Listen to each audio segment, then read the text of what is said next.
Me fala, qual foi a primeira vez que você ouviu falar de startup? Em 2008, quando eu fui buscar investimento para uma empresa que eu não sabia que era uma startup.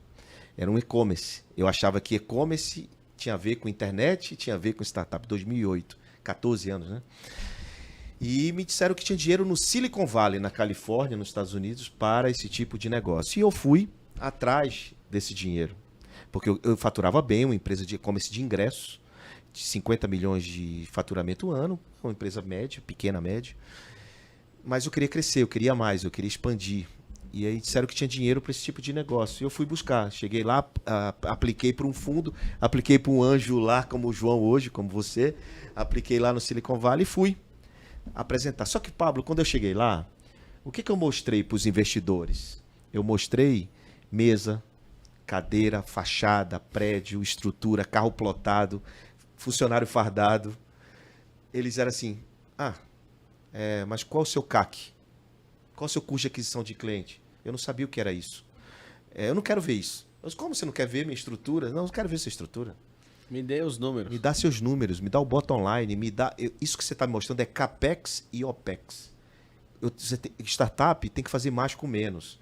Você tem que investir no seu crescimento e não em infraestrutura. Ó, tudo que você falar, explica para o público. Tá. Você falou CAPEX e OPEX. Explica. Vamos lá.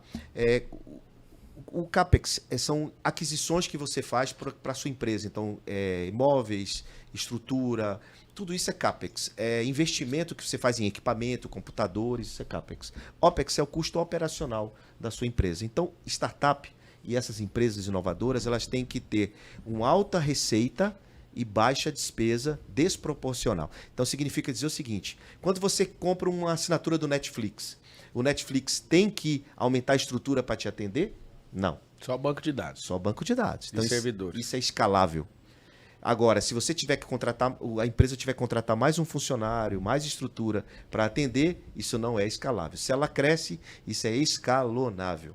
Então, o que eu tinha era um negócio escalonável, apesar de ser internet. E aí vem uma grande confusão. As pessoas acham que um e-commerce é ser escalável, não é.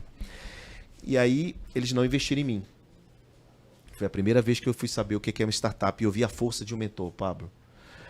Um cara que estava na mesa me chamou para um café. Aí ele disse, olha, eu quero conversar com você. E ele falou para mim assim, por que ao invés de você vender ingresso, você não aluga o seu software, que é muito bom, que eu testei, para empresas que fazem shows? Como assim? Não, você aluga seu software. Você aluga seu software e ganha uma taxa menor do que você vender ingresso. Assim você não vai ter o custo da venda do ingresso. Você bota a cara do outro lá, chamado white label, né? Que é uma máscara plataforma. É uma máscara. E por trás tinha lá a minha empresa, Show de Ingresso. Uma pergunta, cara, transformou minha vida. Uma pergunta. Ele fez, por que você não, ao invés de ser B2C, vender ingresso para o consumidor, você não é B2B? Você aluga seu software para terceiros para que venda ingresso. E aí voltei para o Brasil, Pablo, fiz exatamente isso. Eu saí de 3 escritórios para uma salinha com 3 funcionários. Passei a ser escalável, passei a alugar meu software para um monte de empresa, para um monte de vendedores de ingresso. E ganhava dinheiro sem fazer força. O dinheiro começou a trabalhar para mim, Pablo. Smart Money. Smart Money. O Smart Money que o cara fez comigo, uma pergunta. E aí eu comecei a entender a força de um mentor, cara. A mentoria, ela é fundamental na vida de todos nós. Porque as pessoas estão vendo de fora, você está ali envolvido no seu negócio, você muitas vezes está cego, porque você quer ganhar aquele dinheiro. É o vendedor do açaí, sabe? O cara está ali só vendendo copo de açaí. Quanto que ele pode pensar no equity da banca de açaí dele? Ele pode crescer muito mais e não só vender o copo. Ó, às vezes a pessoa está assistindo, está pensando assim que a aula é em inglês, né? Esse podcast é em inglês. Explica o que é equity para esse povo. Tá bom. Equity é o valor percebido da sua empresa, do seu negócio. Quanto vale o seu negócio? Isso, e você tem um percentual disso, 50%, 100%, isso é seu valor de equity. Quanto vale a sua empresa hoje? Mas mais do que isso, quanto ela pode valer amanhã? E é nisso que a gente investe, nessa projeção de crescimento do seu negócio. E o seu negócio, para receber investimento, tem que ter uma mentalidade escalável. Quer ver uma coisa, Pablo? Como é que ganha dinheiro com uma vaca? Ó, com uma vaca, você pode... Na boa, se fosse um empresário comum. Ah, tá. Não, com Eu já ia dar Não, calma, vamos ensinar. Olha, para ganhar dinheiro com a vaca, você precisa de colocar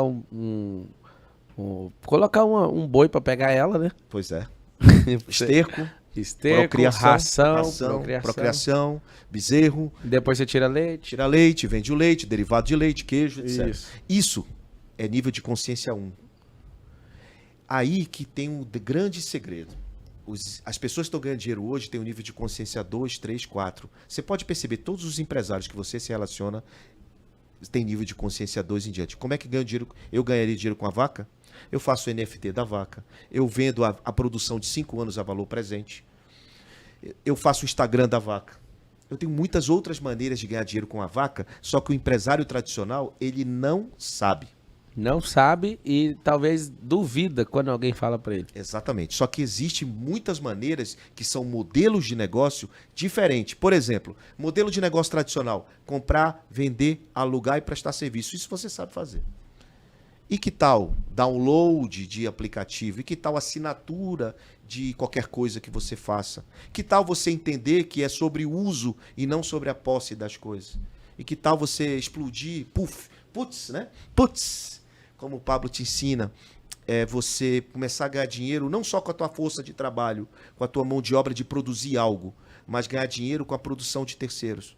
Ao invés de você produzir o pão, que tal você fazer uma camada de serviço de assinatura de pão e todas as padarias dos bairros vão entregar o pão, produzir o pão e você ganha taxa de serviço sobre o pão alheio?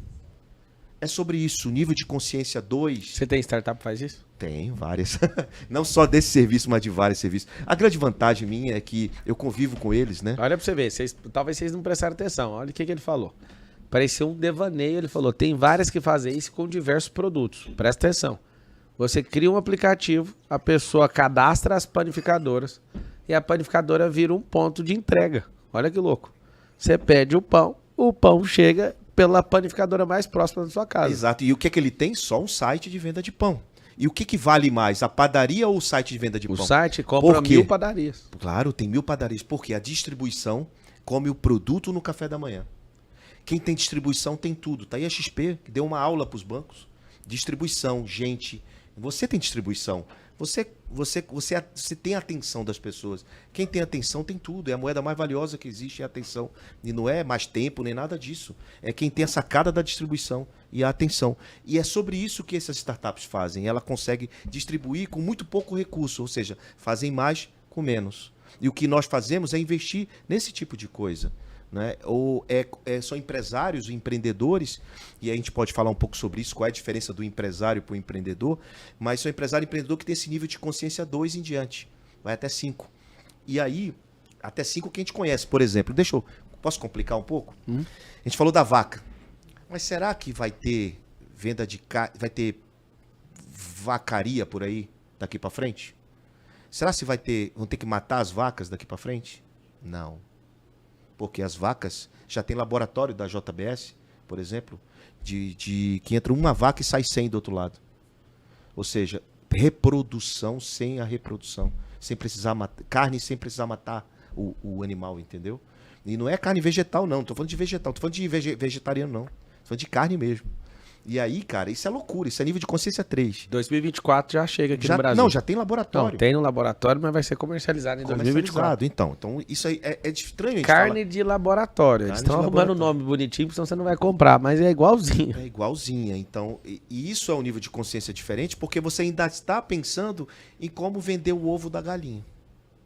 Em como você fazer a galinha dar ovo e você vende o ovo da... Ah, mas eu vendo assinatura de ovo e meu ovo não quebra. Cara, isso não é mais novidade nenhuma.